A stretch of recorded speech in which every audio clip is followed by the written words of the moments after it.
How y'all doing? Thank you. Yeah. First, I want to thank the Dean and Distinguished University Professor of Georgia State University, College of Law, Professor Leslie Wolf, for having us here and hosting this event. It means a lot to a lot of folks, and it's especially special to me to see Georgia State reach out to an HBCU and host the best and the brightest that are coming along. To Madam President and Dean Robinson for blazing trails, for being your authentic self. Oh, is that what it's called? Yes, ma'am. The MBA and GW, I'm sure, are in great hands. And to Attorney Kendall Mentor, thank you for recognizing there was a need to provide a voice in the entertainment and sports law. I have a good friend, Emily Dickens, who I'm sure you know well, who every time I see her, she's always talking about the impact of what you all do. So thank you for being a trailblazer as well.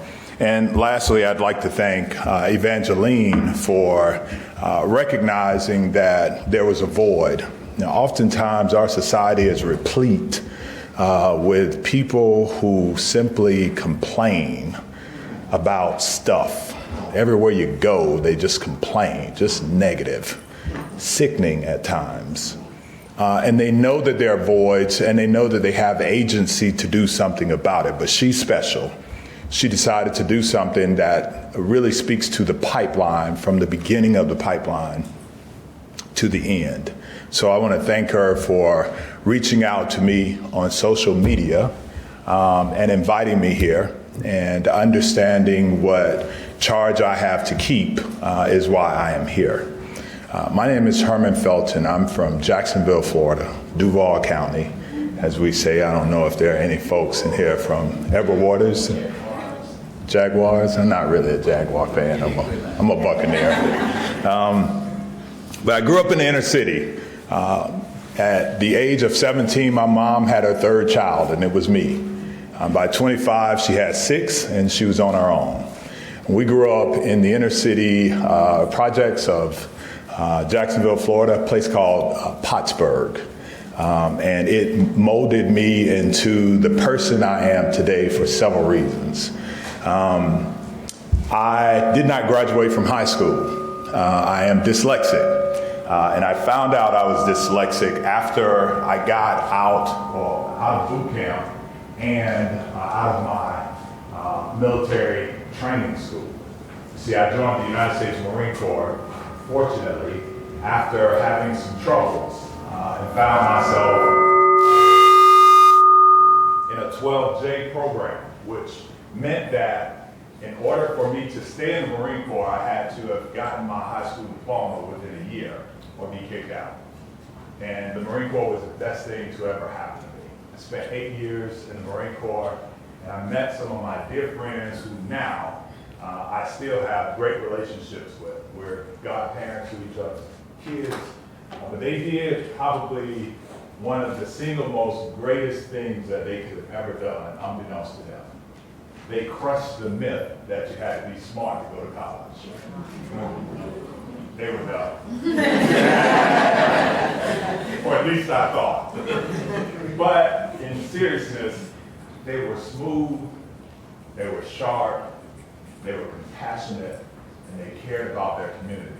See, I met them at Big Brother's Big Sister in Detroit, Michigan, where I was a Marine recruiter. And as a Marine recruiter, we were tasked with finding young men and women to join the United States Marine Corps, but also being a part of the community. And so for me, I knew the best thing that I could do was to give space and energy to young brothers and sisters who probably didn't have what I wanted back in the day. So I met these guys there, and they constantly did things to defy the odds in my brain about what it meant to be a college-educated young man.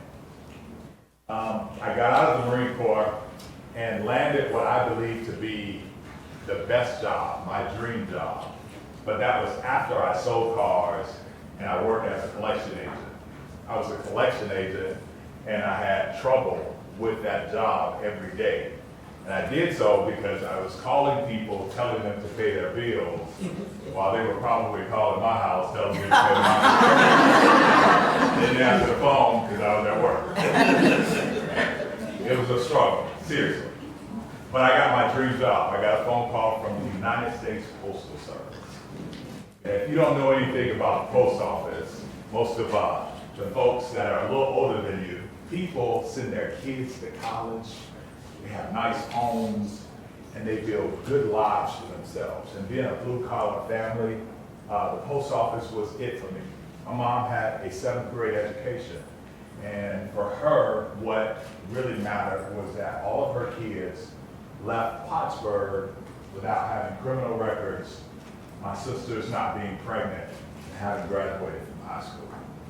That was it. That was a win for my mother. She had no idea what would happen to all 6 of her kids. Well, went to work at the post office and found quickly that it was not my dream job. I worked 6 days a week, 12 hours a day, and I was, by happenstance, leaving work, ran into a young man who had a fancy car and he didn't have on the uniform that I did, and I simply asked him, like, yo, what do you do here? I work in logistics. Well, how did you get that job? I went to college, I guess. I don't know. Seriously, true story. And so I thought to myself, well, you know, this labor thing really isn't my thing. I think there's something more for me. So I looked into college. Went, applied to several schools in Jacksonville, couldn't get in any of them. You can imagine leaving high school with a 1.26 GPA, finishing 447, I think, out of 468. No lie, you come to my office, you'll see the only thing in my office is my high school transcripts. And I was weighted in a space that, you know, is pretty difficult to look at. Well, as you can imagine, taking tests and all those things weren't really going to put me into school. So I was standing in line at the community college. A gentleman by the name of Mr. Ware from Edward Waters College came up to me and said, why are you here? You should be at Edward Waters College. I don't know if I can get in. Well, we might have something for you. Did, got in 3 years later, graduated with a 4.0. I went from not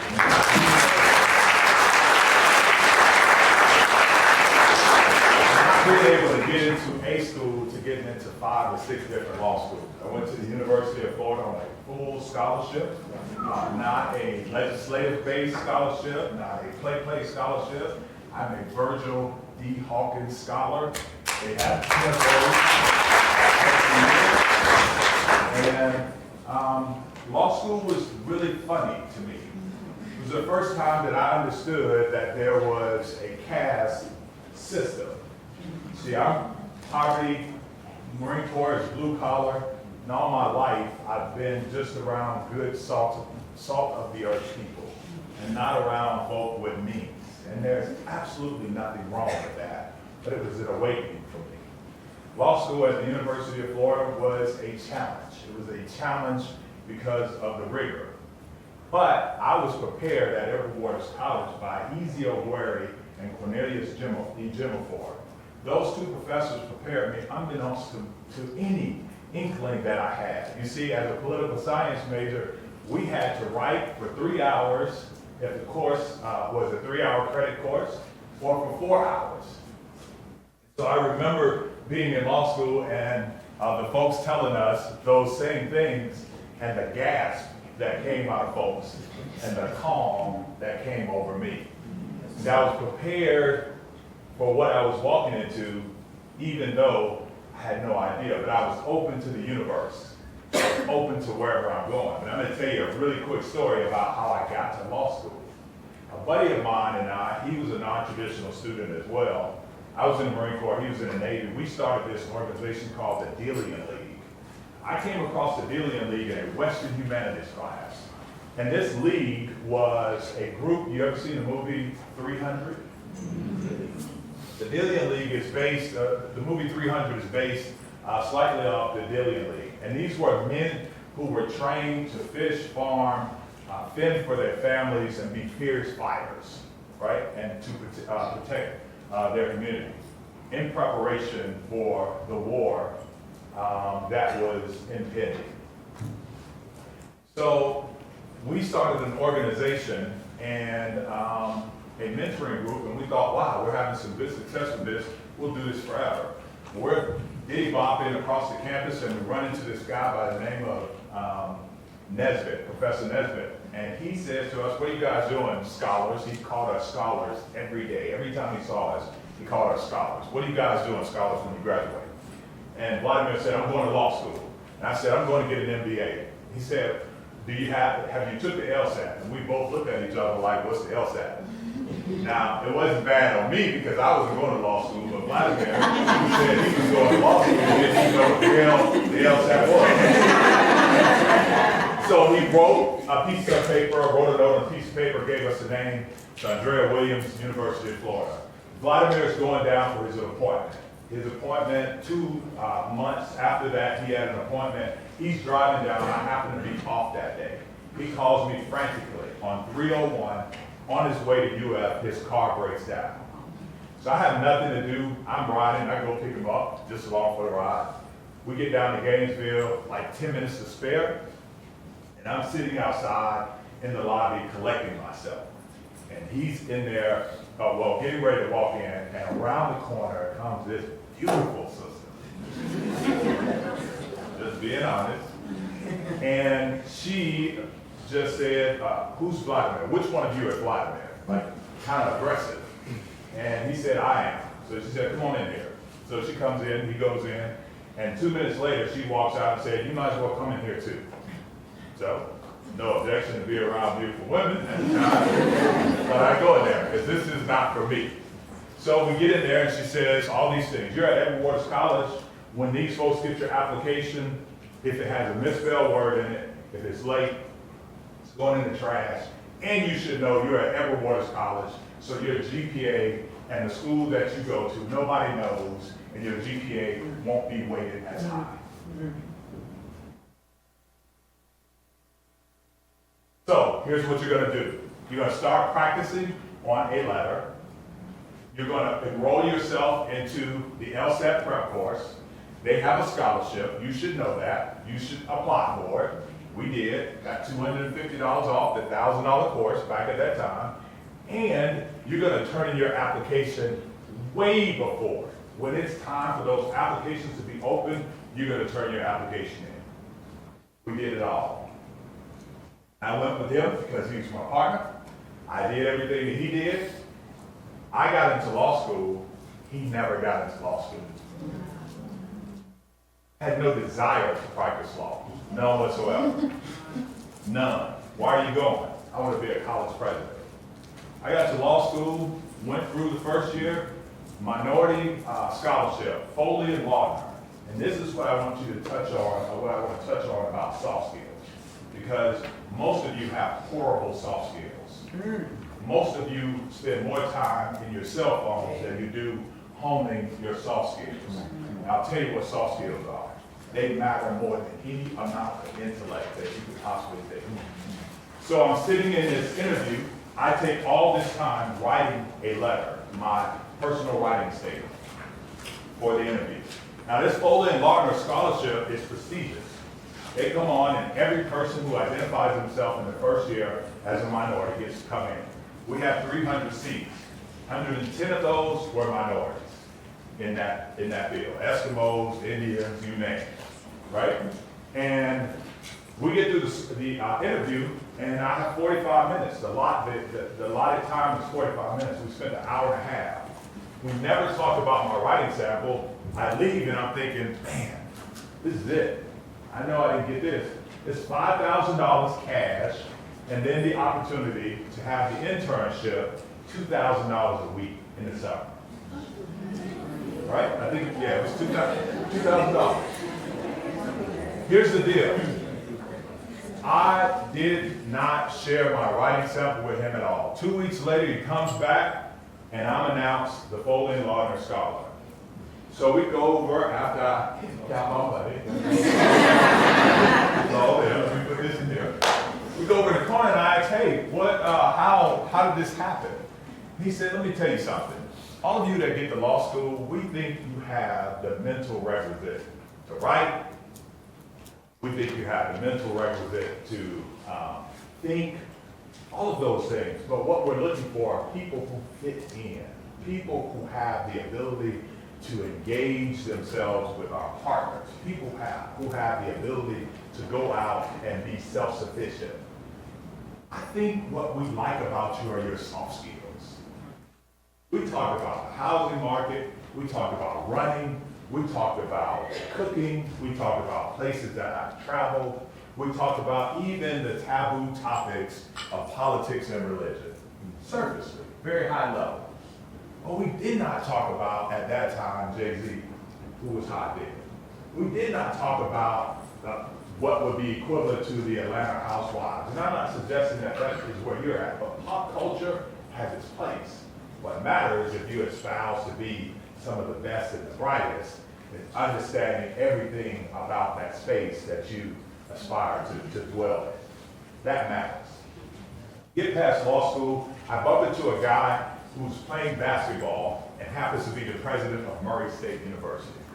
This is why you always have to be ready so you don't have to get ready. Or how y'all say, stay ready so you don't have to get ready. I played basketball with a guy who I have no idea who he is. He's the president of Murray State University. He offers me an opportunity to come be at Murray State University and work with him. I can't teach you how to be a black college president, but I can give you the skill sets you need to be a college president. The words that he said to me. I got there, my law degree, which I never took the bar because I was certain that I did not want to take the bar. I didn't want to practice law. I wanted to be a black college president because my president at the time, Jimmy Jenkins at Edward Waters College, I watched him defend the open door admissions policy against the board, the entire board. The board wanted to increase the admission standards at Edward Waters College, and sitting in the board meeting as the SGA president, I got a chance to watch him slay them.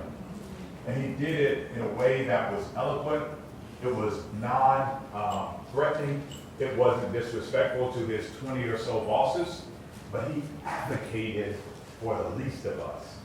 He did not turn the school into a place where everybody who was there were open door admission students, but he left the door open for those who had the capacity and the desire. The capacity and the desire. And so I left Murray State with a toolbox that had development in it. I knew how to raise money. I taught in the law, government, and international affairs division. And I also worked in the president's office doing EEO claims, investigating things, learning everything from arbitration with the faculty senate, et cetera, et cetera. Jimmy Jenkins called me and said, it's time to come home. And I told him, no, sir, it's not. You can't afford me. Right? But what he did was give me a title. And that title was worth more money than you could ever think of. After being hired for 3 years, he gave me an opportunity to be a vice president. And I worked hard, extremely hard. I knew him better than he knew himself. I was committed to the mission of the institution. And after 8 years with him, I was appointed president of Wilberforce University, the oldest historically black college in America. I served there for 2 years, and then I got my dream job. One of my mentors was also at Wiley College, home to the great debaters. And I say athletes, scholars, and activists. You see, the Brown v. Board of Education lays on a foundational case called Sweat v. Painter. Correct. Sweat v. Painter sued the university, Heman Sweat sued the University of Texas for access into their law school.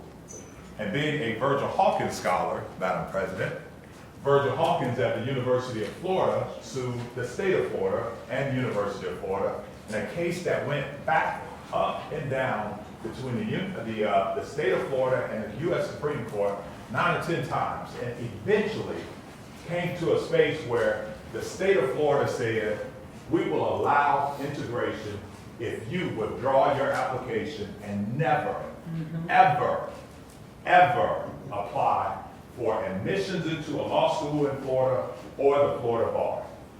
I stand on the shoulders of giants. You stand on the shoulders of giants. The difference may be, and I hope that it isn't, is that I'm cognizant of that. Money does not drive me. The older you get, prestige does not drive me. The older you get, social ambition and status does not drive me. The older you get, this will resonate more. You see, when you're close to halftime, as I am, in 2 more years, I'll be 50. That's halftime. Right? Because I'm going to get 100 out of this thing. But things that matter will resonate more. And I'm so glad Madam President said, where you go to law school at does not matter. The only thing that matters is if you aspire to be an attorney, you pass the bar, wherever it is. Now, strategically, if you have a specific place and space that you want to be in, be strategic about that. But understand this, you are not owed anything. No one owes you anything. And the climb will be steep, it will be hard, it will be slippery, and it will be replete with disappointments. There will be people who will look at you as though you are crazy, both black and white. There will be people who will look at you as though you can't do what it is that you say you can do, both black and white, right? But what you have to know, that if you have did this thing called, this dance that we talk about oftentimes, if you have done this thing that we call self-reflection and found purpose, be immovable, steadfast, and true. I happen to be in a space and place where I don't believe there's no one that has a better career than I do. I get to wake up every day, every single day, and impact, I hope, the lives of young brothers and sisters, regardless of color, regardless of religion, regardless of creed. I get to do what I have been put on this earth to do. The last thing I'm going to talk to you about is purpose. Before I do that, I'm going to talk to you about kindness. Oftentimes, we're so busy trying to get to where we want to go that we can't simply acknowledge people when they walk past us. That is unkind. Oftentimes, we're so driven by getting to where we want to go, right? And being who we think people want us to be.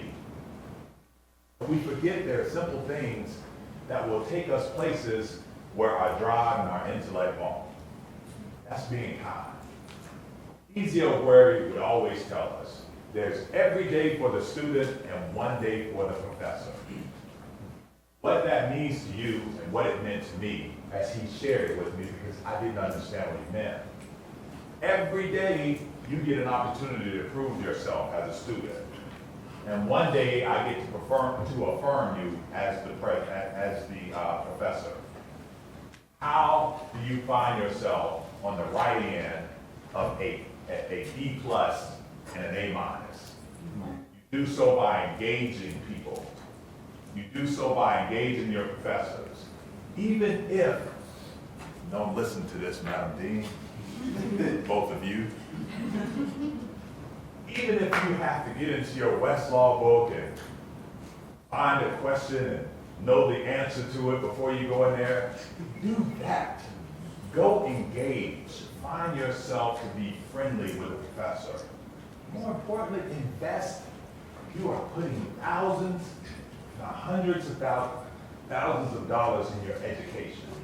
I cringe when I hear kids talk about debt, and I don't want to take out loans. No, it is an investment in self. And if you're not willing to make an investment in yourself, then don't talk to me. Everything will not be given to you, right? So come with an understanding that you need to get to know professors. If you're on campus now, it would be probably prudent and wise to get to know the people in the scholarship offices and the deans and the people who know when scholarships are coming, right? You will find your way and your load a lot lighter. You can just simply practice acts of kindness. That's not kissing up to people. It's oftentimes really neat to just go up to a stranger and talk to them. Being kind is the new currency. Kindness will take you a whole lot of places that your acumen won't. Last thing I want to talk to you about is purpose. Purpose is everything. You can find what that purpose really is. Some of you are here because you think that you want to go to law school. Some of you are here because you think you want to work at a big firm. Some of you are here because you want to change the world. Most of you probably don't know what your purpose is. I'm telling you, spend time finding your purpose. That is the greatest gift that you can give yourself. I found my purpose unapologetically, unashamedly, I am about HBCUs. I don't care who doesn't care. I am about the betterment of HBCUs. I'm about the students that are at HBCUs, and I'm about the pipeline and leadership at HBCUs. I started an organization called the Higher Education Leadership Foundation 4 years ago. And I almost had that dream derailed because I, as a young vice president who admired other presidents, reached out to a few of them and told them about my idea. And they told me, I still have the emails, one of them in particular, why would you start an organization with your competitors? This is what I got from a person who is leading an HBCU. Why would you start an organization with your competitors? And for 2 years, I vacillated back and forth. Fast forward to 2015, started the Higher Education Leadership Foundation, and I'm happy to say, because of that work, almost 200 fellows have passed through. 5 of them have become HBCU presidents. Come on. Over 2 of them, provosts, etc. Why am I saying that? Because when you operate in your purpose, your gift, love, the abundance, overflows. You can't, I'm telling you, you can't put a price tag on the feeling that you get from giving unconditionally of yourself to others. And I say to you, I see you. I see you. You are more than enough. You are more than enough. Have a good one.